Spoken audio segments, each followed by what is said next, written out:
आजी, सूर्यबाप्पाला नमस्कार केला ना? आता आपण आज जाणार? हो ग, चल. सगळे जागे झाले असतील. आजी, आज सकाळी किती छान वाटतंय ना? घर, अंगण सगळं शांत. हो, कारण सकाळी घर श्वास घेत असतं आणि आपण तो ऐकत असतो. आजी क्रिशूला समजेल असं सोप्या भाषेत सांगत होती. दोघी पण उंबरठ्यापाशी येऊन थांबतात आणि क्रिशू, आजी थांब थांब, हे बघ ना. आजी विचारते, काय झालं?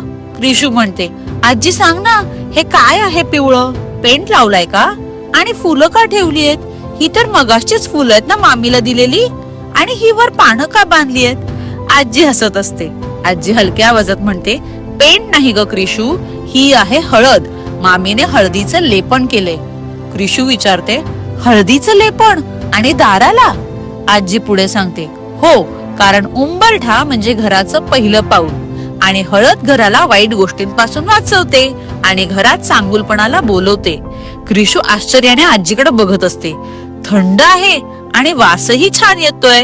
आतापर्यंत क्रिशूचं हळदीच्या लेपनाला हात लावून झालं होतं. आजी असून म्हणते, हो ग, म्हणूनच त्या थंड गारपणाचा स्पर्श झाल्यावर जंतू पण पळतात आणि मुंग्या पण. दोघीही हसत हसत आत जातात. घरात शिरताना आजी उंबरठ्याला हात लावून नमस्कार करते. क्रिशू मागून म्हणते, आजी मी पण. आणि आजीची नक्कल करत करत आजीच्या पाठोपाठ दोघी आत जातात.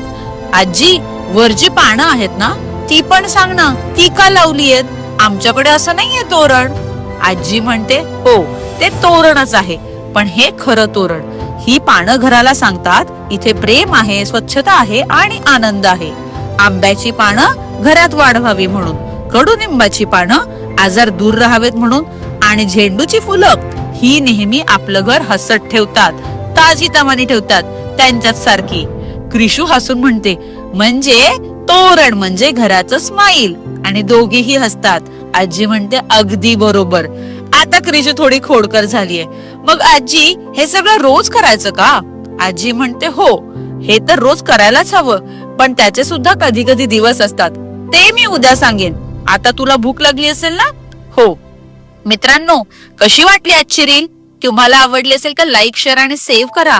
कमेंट मध्ये काही प्रश्न असतील तर नक्की विचारा. आणि डिटेल मध्ये कॅप्शन मध्ये सगळ्या गोष्टी लिहिल्यात, त्या वाचायला विसरू नका. क्रिशू लहान आहे म्हणून तिला समजतील अशा सांगितल्यात.